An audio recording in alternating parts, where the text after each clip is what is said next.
எல்லாருக்கும் வணக்கம். First time இத்தனை கேமரா ஒரே இடத்துல பார்க்குறேன். நான் நடிச்சிட்டு தான் இருக்கேன். ஆனால் திஸ் இஸ் வெரி பிக். இது வந்து நான் நினச்சி கூட பார்க்காத ஒரு விஷயம். தலைவர் கூட நடிப்புன்றது ரொம்ப ரொம்ப சந்தோஷமாக இருக்குது. I am truly blessed. இங்கே வந்த உங்கள் எல்லாருக்கும் ஒரு மிகப்பெரிய நன்றி. Thank you so much. Thanks. Everyday is a learning தானே. ஒவ்வொரு ஆள்கிட்ட இருந்து நான் ஆக்சுவலி அதை வந்து உள்ள பேசணும்னு நினைக்கிறேன். I just want to save it up for later. Sorry, நான் இங்க பேசணுமா? அப்புறம் அங்க போய் எனக்கு மறந்துடும். நான் அங்க போய் இல்ல, ரொம்ப சந்தோஷமா இருக்குங்க. எல்லாருமே என்னை விட சீனியர் ஆக்டர்ஸ். எனக்கு அவங்க கூட சேர்ந்து இந்த மூவில நான் ஒரு பார்ட்டா இருக்கிறது எனக்கு ரொம்ப பெரிய விஷயமா தோணுது. ரொம்ப ரொம்ப ரொம்ப சந்தோஷம். எல்லாத்துக்குள்ளேயும் நான் இந்த படத்துல நடிச்சது எனக்கு ரொம்ப சந்தோஷம். தேங்க்யூ. தேங்க்ஸ். எல்லாரும் கண்டிப்பா அக்டோபர் 10th படத்தை தியேட்டர்ல பாத்துங்க. தேங்க்யூ.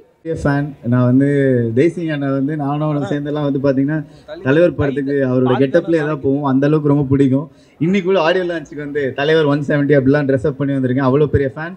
தலைவர் படத்தில் ஒரு ரோல், ஒரு சின்ன ரோல், ஒரு க்யூட்டான குட்டி ரோல் தான். பட் பை காட் கிரேஸ் அது சாங்கில் எல்லாமே அமைஞ்சிருக்கு. ரொம்ப ஹாப்பி, ரொம்ப சந்தோஷம். கண்டிப்பாக படத்தில் ஒர்க் பண்ண டெக்னீஷியன்ஸ் டீம் எல்லாம் கேட்கும்போது எல்லாருமே வந்து படம் ரொம்ப எக்ஸைட்டிங்காக வந்திருக்குன்னு இருக்காங்க. தலைவர் படம்னாலே நம்ம பயங்கரமாக என்ஜாய் பண்ணி பார்ப்போம். அதில் நானும் நடிச்சிருக்கேன். ஸோ ப்ளீஸ் எல்லாருமே கண்டிப்பாக என்ஜாய் பண்ணி பார்ப்பீங்கன்னு நம்புகிறோம். Thank you so much. ஐயோ தலைவா, ஃபஸ்ட் டே ஃபர்ஸ்ட் ஷோவில் ஒரு சீன், அதை பார்க்கறதுக்கு டிக்கெட்டே கிடைக்காது. கிடைச்சா போய் பார்த்தாலும் என் ஃப்ரெண்டே முன்னாடி மறைச்சிருவான். லைவாக தலைவர் ஆடுறதை பார்த்தேன். ஐயோ வேறு லெவல் எக்ஸைட்டிங்ண்ணா. ஹாப்பிண்ணா. தேங்க்யூண்ணா. இப்போ இந்த படம் வந்து ஒரு சோஷியல் மெசேஜ் சொல்கிற மாதிரியான படமாக இருக்குன்னு சொல்கிறாங்க. ஸோ இதில் வந்து நம்ம ரஜினி சாருடைய ஸ்டைல், அந்த மேனரிசம்லாம் இருக்குமா, எதிர்பார்க்கலாமா?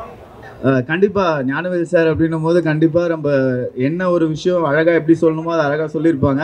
அண்ட் கண்டிப்பாக அது ரஜினி சார் ஸ்டைலில் வருது அப்படின்னா இன்னும் எல்லாருக்கும் புரிகிற மாதிரி ரொம்ப அழகாக ஆடியன்ஸை வந்து என்டர்டெயின் பண்ணுற ஒரு விஷயமா தான் இருக்க போகுது. கண்டிப்பாக இந்த காம்போ வந்து பயங்கரமாக நீங்கள் எல்லாம் என்ஜாய் பண்ணுவீங்கன்னு எனக்கு தெரியும். ஆனால் தேங்க்யூண்ணா. Brilliant.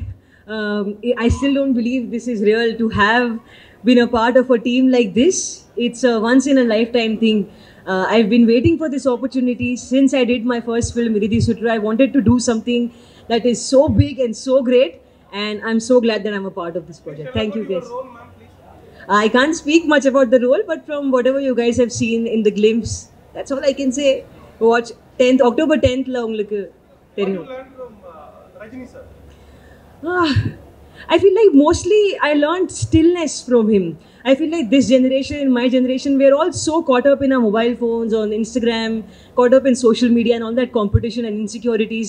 Rajni sir is just still. He would finish his shot, he would come back out and just sit in the open. He wouldn't read or talk to too many people. He would just be in his own company. And I think that's my biggest takeaway from him, to enjoy my own company and to be whole within myself. It's about silence. Sorry? It's about silence. Silence? It's about Rajni sir silence. I mean, not the silence, but I would say the spiritual side, the stillness, the calm, the aura, all of that. Thank you guys. Bye-bye. Thank you.